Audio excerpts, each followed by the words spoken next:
Living under an HOA can sometimes feel like being under the rule of an overzealous dictator, especially when that dictator is a power-hungry Karen who treats the neighborhood like her personal kingdom.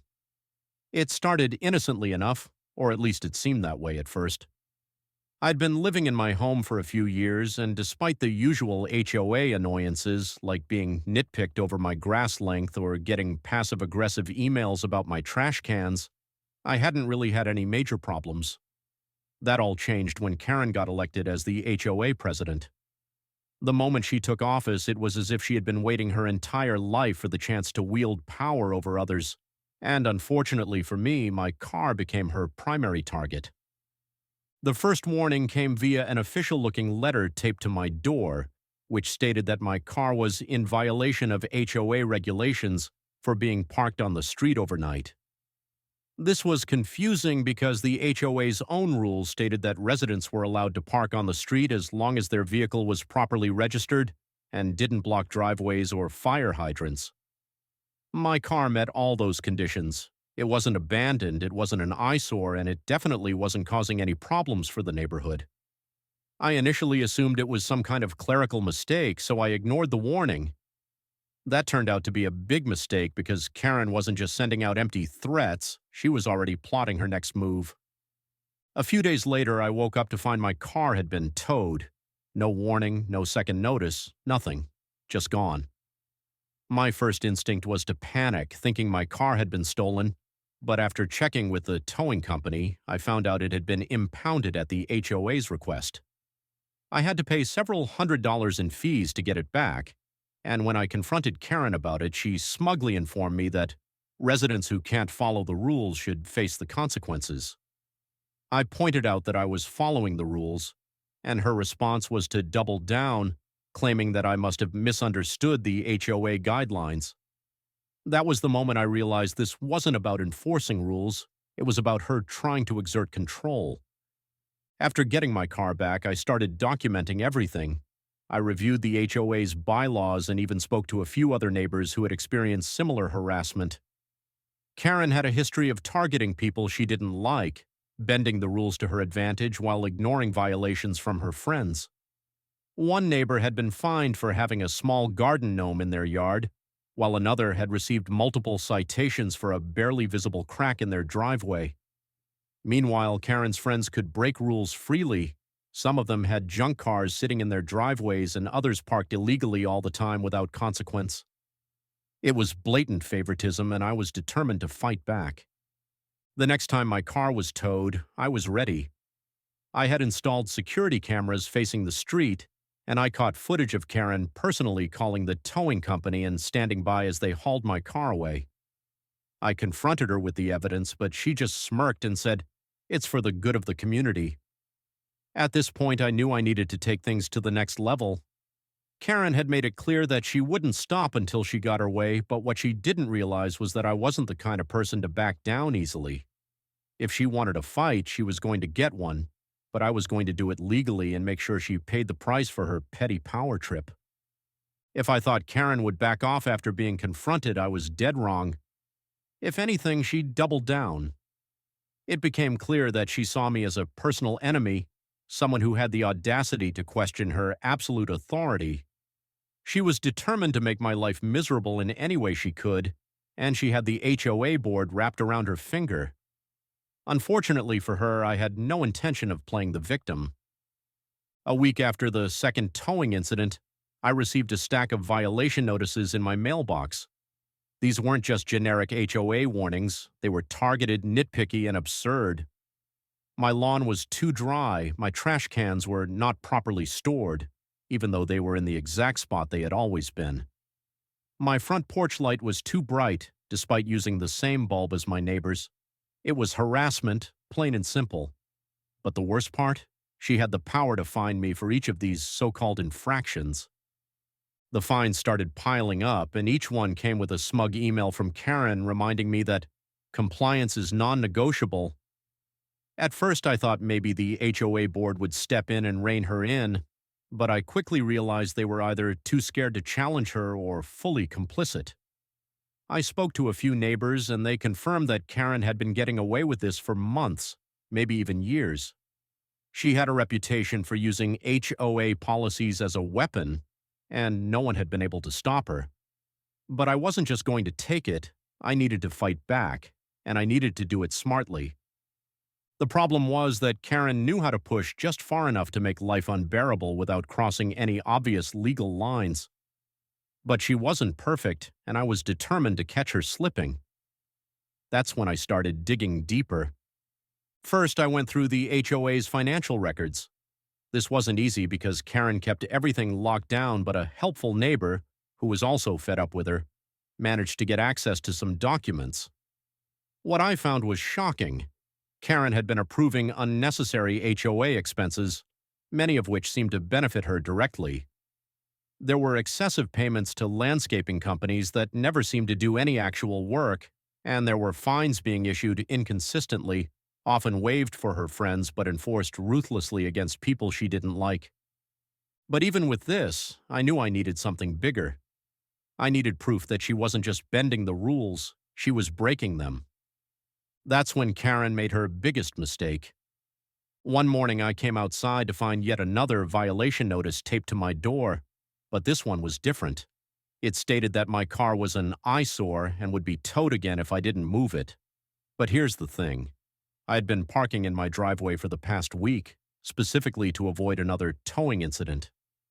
This meant that Karen was now lying outright just to justify punishing me, and that was when I got an idea.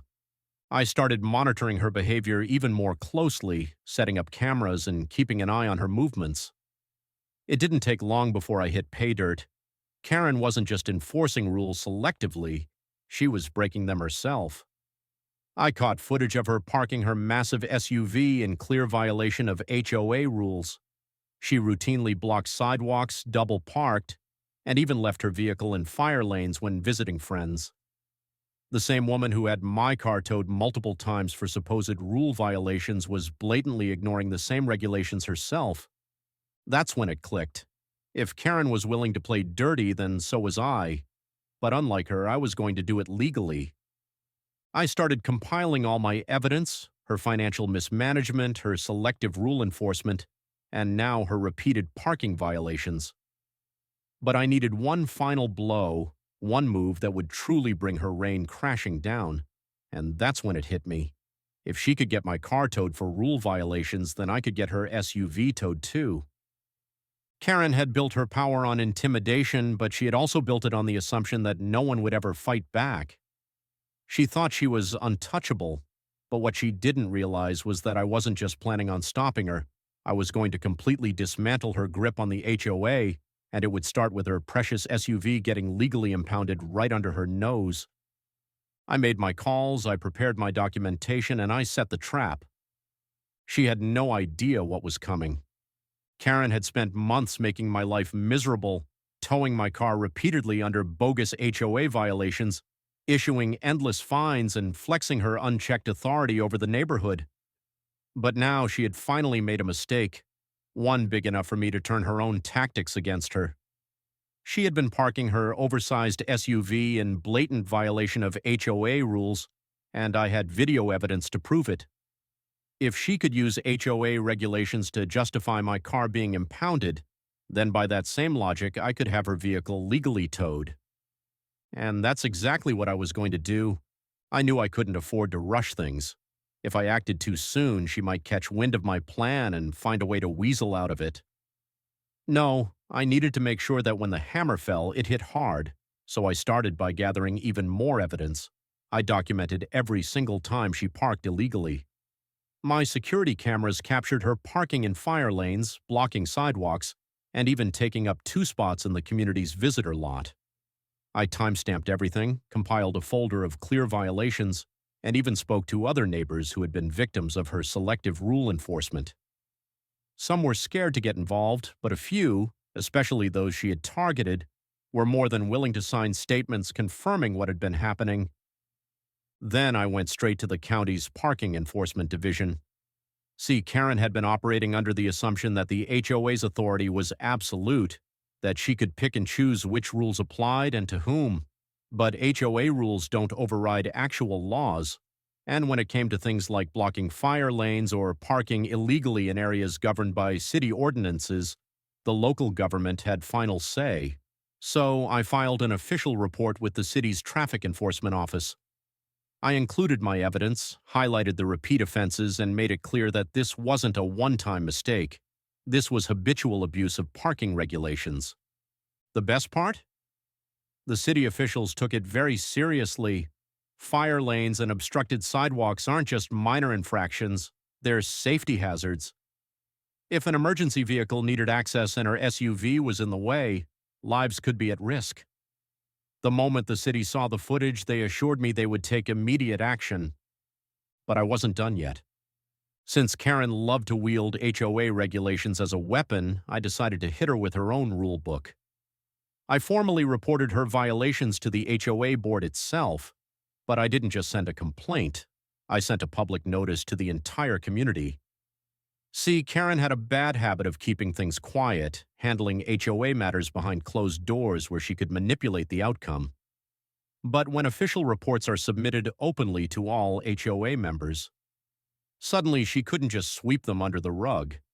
I drafted an email outlining her exact violations, complete with photos and timestamps, and I copied every resident in the community. I cited the same HOA bylaws she had used against me, word for word, and I challenged the board to enforce them fairly. Either the rules applied to everyone or they applied to no one. That's when the cracks started to show. Karen predictably tried to deny everything. She claimed the reports were exaggerated, that the photos were taken out of context, and that she was being targeted unfairly. But unlike her bogus fines and fabricated violations against me, I had undeniable proof. And then came the final blow, the moment I had been waiting for. The city impounded her SUV. I wish I could say I was there to witness the exact moment she saw her precious vehicle being hauled away, but I had to settle for secondhand accounts from gleeful neighbors who were more than happy to fill me in. Apparently, Karen had stormed outside when she saw the tow truck, screaming at the driver that he had no right to take her car. But city enforcement doesn't play games like the HOA does. They had official orders. Her SUV was parked illegally again, and it was being impounded by the book. She raged, she argued, she tried to pull the same power trip that had worked so well within the HOA. But the city enforcement officers, they didn't care. They weren't under her control, and they had clear, documented evidence that she had repeatedly violated parking laws. Her protests meant nothing. The law was the law. And just like that, her own tactics had turned against her. Karen was furious. With her SUV gone and the entire neighborhood aware of her hypocrisy, her grip on power was starting to slip. The once intimidated residents weren't just whispering about her anymore. They were openly questioning why the HOA had allowed her to run unchecked for so long. I had successfully exposed her corruption, and now people were demanding change. But Karen wasn't going to go down without a fight. If I thought she would accept defeat gracefully, I had severely underestimated her level of entitlement. She wanted revenge, and she wasn't afraid to play dirty to get it. What I didn't realize was that she had one final trick up her sleeve, one last desperate move to try and destroy me for good. And she was about to make the biggest mistake of her life. Karen was unraveling. After months of terrorizing me with bogus fines, multiple tows, and relentless harassment, she had finally gotten a taste of her own medicine. Her precious SUV was gone, legally impounded under the same rules she had abused against me. The difference? I had played by the book. I had done everything legally, transparently, and with ironclad evidence. There was nothing she could do to reverse what had happened. But if I thought Karen was finally going to back down and accept defeat, I had badly underestimated her ability to double down. She wasn't just angry, she was enraged. Within 24 hours of her SUV being towed, she went on a warpath. She immediately called an emergency HOA board meeting, claiming that I was a threat to the community. I wasn't just a rule breaker in her eyes, I was a dangerous individual who had used deceit and manipulation to undermine the HOA's authority. Her goal was crystal clear. If she couldn't break me through fines and harassment, she was going to completely remove me from the neighborhood. The meeting was supposed to be a private board discussion, one where Karen could work behind closed doors to twist the narrative in her favor. But she made one crucial mistake. She underestimated how much her own downfall had already weakened her power. Word had already spread through the community about what had happened. The neighbors who had once been too scared to challenge Karen were now emboldened. They saw what I had done, not just standing up to her, but beating her at her own game, legally and fairly, and they realized she wasn't untouchable anymore. So when she held her emergency meeting, the residents showed up. And they weren't just there to observe, they were furious. Karen had ruled the HOA like a dictator for too long, and now, with the cracks in her authority exposed, people weren't just whispering about her behind closed doors anymore. They were ready to take action. When the meeting started, Karen wasted no time launching her attack. She stood before the room dripping with fake professionalism and declared that I had engaged in malicious behavior that was disruptive to the neighborhood. She claimed I had been spying on residents by recording her illegal parking and had abused the system by getting her SUV towed. Her biggest play? She tried to claim that my actions had brought negative attention to the community. According to her, my reports to the city had been an embarrassment and had put the HOA at risk of legal scrutiny. That was when I realized something. Karen wasn't just angry at me, she was terrified. She had built her entire reign on the assumption that no one would ever question her authority. But now people were questioning her. They were looking into her past decisions, her selective rule enforcement, and her potential financial mismanagement. For the first time, Karen wasn't the one in control. And that's why she was so desperate to turn the community against me, because if she couldn't silence me, she knew her entire empire was going to collapse. But Karen had miscalculated, badly. When she finished her dramatic speech and expected the HOA board to immediately side with her, something incredible happened. A neighbor, someone she had bullied and fined relentlessly, stood up and called her out. "Karen," he said, voice steady but full of restrained anger, "you towed this guy's car multiple times over rules that didn't even exist. You slapped him with fine after fine for the pettiest things. But the second he holds you to the same rules, suddenly he's the problem." The room went silent. Then another voice spoke up. A woman who Karen had fined for having an improperly placed flower pot added, "Yeah, and let's not forget, you lied about his car being an eyesore when it was parked in his own driveway." More murmurs, and then the floodgates opened. One by one, residents started speaking up. They weren't defending me, they were attacking her. Someone brought up how she had selectively enforced violations against people she didn't like. Another neighbor boldly asked about the suspicious HOA expenses that never seemed to benefit anyone but her inner circle. Someone even mentioned how Karen had repeatedly blocked sidewalks with her SUV, endangering kids who played in the neighborhood. Karen was visibly panicking. She tried to regain control, claiming that the complaints were personal attacks and that she had always acted in the best interest of the HOA. But it was too late. The residents weren't buying it anymore. And then, in what was probably the most satisfying moment of the entire night, one of the HOA board members, the very people she thought would protect her, spoke up and asked the one question that shattered any hope of Karen coming out on top. "Karen," he said slowly, his expression unreadable, "if your SUV was towed legally under the same HOA regulations that apply to everyone, why do you think you deserve an exception?" Boom. Game over. Karen had nothing, no excuse, no justification. She froze. Her face twisted as she tried to come up with a response, but the damage was already done. The HOA board held an immediate vote. Karen was removed as HOA president. Not next week. Not pending further review. Effective immediately. The entire neighborhood erupted in cheers. I could see the moment it truly sank in for Karen. The moment she realized she had lost. She had spent years terrorizing the community, bending the rules to suit herself, and flexing her authority wherever she could. And now, it was over. Her SUV was gone. Her power was gone. And with that, Karen stormed out of the room, humiliated and defeated. But the best part, this wasn't even the final nail in her coffin. because after her removal, the HOA board did a full audit of her actions as president. And what they found? Well, Karen wasn't just getting kicked out of the HOA. She was about to face something far worse, legal consequences. And I was going to make damn sure she got what was coming. Karen's removal as HOA president was a massive victory, but I wasn't done yet. Not even close.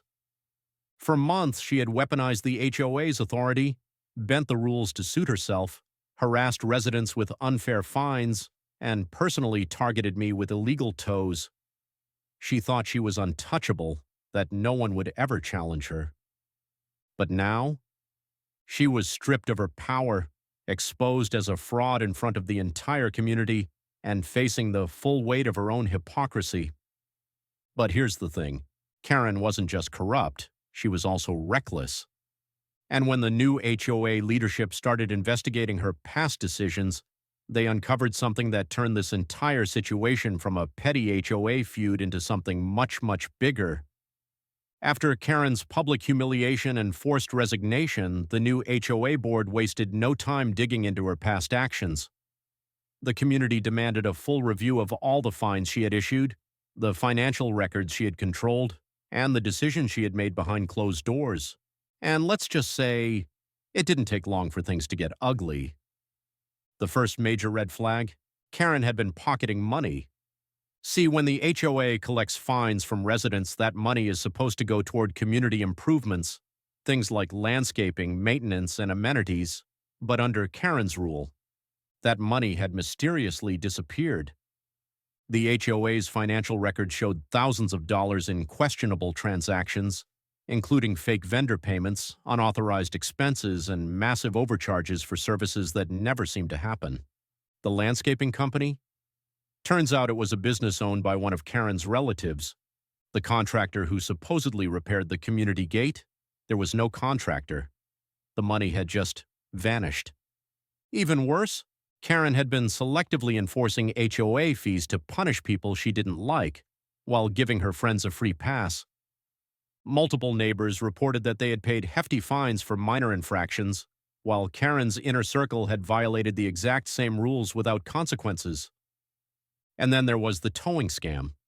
Remember how she kept having my car towed for violating HOA rules? Turns out she had a deal with the towing company. The HOA board found emails and text messages proving that Karen had been personally coordinating with a shady tow truck business, one that was illegally towing vehicles and overcharging residents to get them back. This wasn't just a petty power trip. Karen had been running a full-blown racket.